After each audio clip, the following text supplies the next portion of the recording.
helping you set some systems and processes to inform that decision. You need to realize the benefits, and one of the ways that you can do that is through a good performance in the league table, and how you report that out both internally within your organization and externally to your customers and your stakeholders.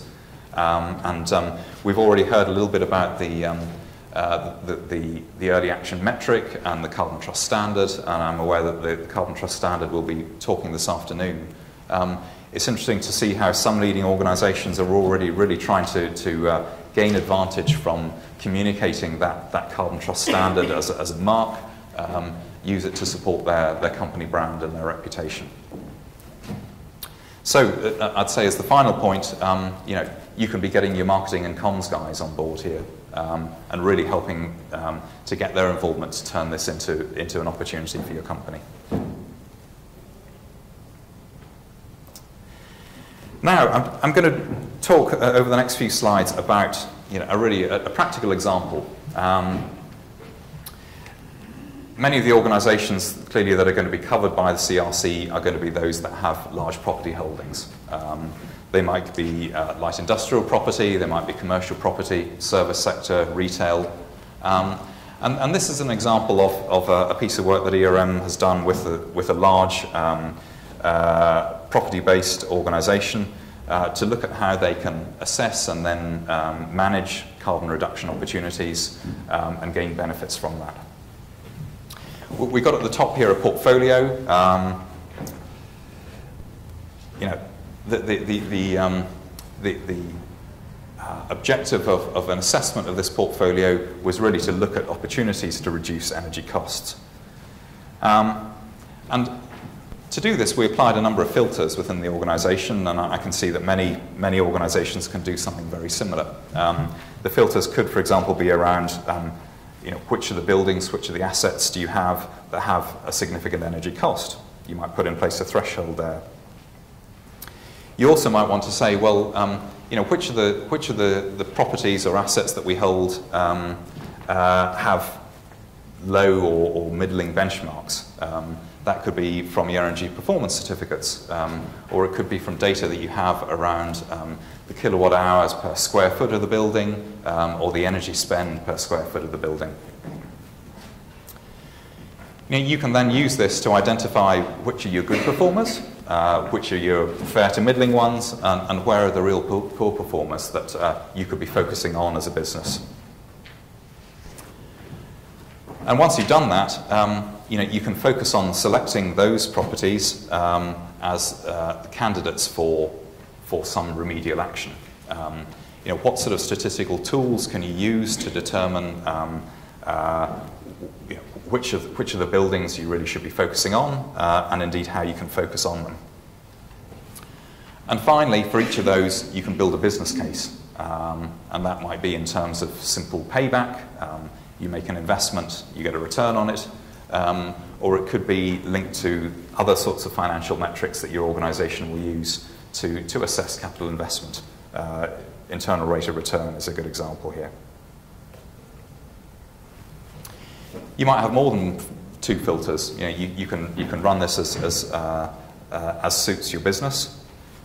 And at this stage, again, you're going to need to bring in the sorts of specialists who understand HVAC, who understand lighting, who understand heating, who understand the facilities that you run, and how to improve the energy performance of those. What sort of output does this assessment give? I mean, in this example, it was an Excel model with a bunch of color-coded cells that enabled the management of the company to drill down into their portfolio. And we've given a few mythical names here to major assets within the portfolio. And it gave a summary for each of those assets around the opportunity to reduce costs. Interestingly here, the potential impact of energy efficiency on the valuation of those properties. I don't know how many of you are aware of a recent publication by the Royal Institute of Chartered Surveyors that is putting in place guidance now that says to surveyors, whenever a property is bought or sold, you need to think about energy performance of the building, and you need to think about the impact of that on the valuation of the building. And there's some quite interesting research coming out to suggest that good energy performance could add as much as 10 or 15% to the value of the building going forward. Also, you can start to look at the sort of capital investments that might be needed to improve energy performance. Are they big? Are they small? What sort of internal rate of return are you going to get from those investments? This is actually going to help your management see whether they pass the internal tests or whether they don't. And this is an example of an individual project within this portfolio around a single building, providing a business case around CapEx, around OpEx. Here you can see a simple cash flow model that shows that you need to spend some money up front maybe on lighting upgrades or boiler upgrades or control upgrades, but that's going to pay back over time such that by year 2 you're starting to make money. And it's this sort of simple cash flow analysis that can really help to get your management on side in terms of how you reduce carbon. We've often noticed that many management teams will, for some strange reason, they'll look at energy reduction projects on a simple payback basis. And many energy reduction projects will show a payback over 3 or 4 or 5 years. And management will say, well, no, we want a 2-year payback. We're not going to accept anything over that. And actually, by flipping it around and starting to look at rates of return, that the picture can all of a sudden look a lot more acceptable to management. In this particular case, we had a project that had, I think, a 2.3 year payback. So it actually came above the senior management's cutoff. And yet, when we start to look at internal rate of return, we had a 66% return rate, and their internal threshold was 18%. So by looking at the statistics in a different way, we can actually get a very different outcome. Now, many of you will be familiar with marginal abatement cost curves, and this is an example of how an analysis of all the carbon reduction opportunities across this portfolio gave a reduction curve here. It's basically showing that the operational activities that don't involve capital investment are actually giving a very great negative cost. So that this is a net saving. It's the low-hanging fruit that clearly you can pick off really quite easily within your organisation. The pink bars relate to all of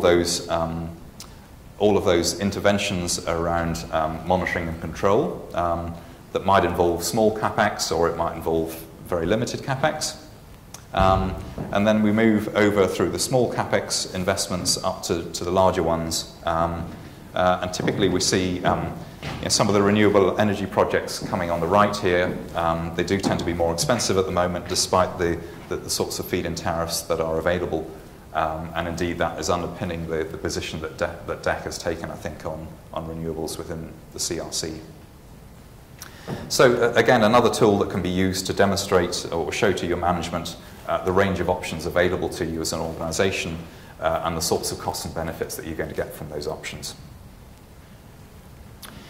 So that really finishes the slides where I'm going to talk about the practical issues around carbon reduction and how you can effectively apply that to assets within your organisation.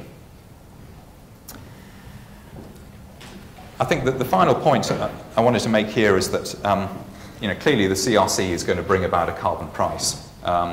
Nominally the price is £12 a tonne of CO2, although in actual fact, because of the revenue recycling that you're going to get and the fact that only plus or minus 10% of that is at risk in year 1, the actual cost of CO2 is going to be a lot lower than that.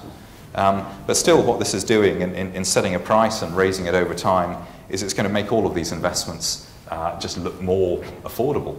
It's going to improve your return on investment through energy reduction programs. Now, I mentioned a little bit at the beginning about the reputational dividend, and it's interesting that we haven't actually seen what the league table is going to look like. It would be interesting to see some early versions of that coming out from DEC. But I think it's a fair question, and certainly one that's exercising a number of our clients at the moment, particularly those with very visible brands. What's the league table going to look like in your sector? If you're a supermarket, for example, where are you going to rate against the other top 7 or 8 that you're competing against? If you're a mobile phone company, where are you going to fit in the 5 here? And that's a question that really, for these guys, is a lot more critical to their business than the money that they're actually going to save on energy, because the brand advantage could actually rack up to something a lot greater than the energy bill. And a question of what does that mean for the brand value of your company? If you're going to finish bottom of 8 or bottom of 5, what does it mean? Are you going to lose out on some of your contracts?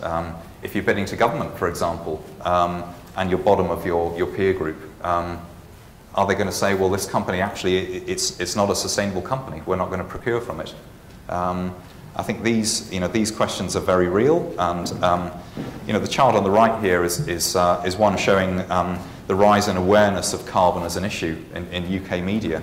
I'm sure we can see this spiking over time, and as we go forward through 2010, 2011, 2012, it's only going to be going up. So I think this is going to be a very real factor for particularly the larger businesses captured by the CRC. So then, in summary, I think effective response to the CRC, or effective response that is going to gain you opportunity rather than just manage your risk. It's all about having a clear strategy. It's all about supporting that with effective action from your team on the ground, and that's going to be key to your success. Thank you.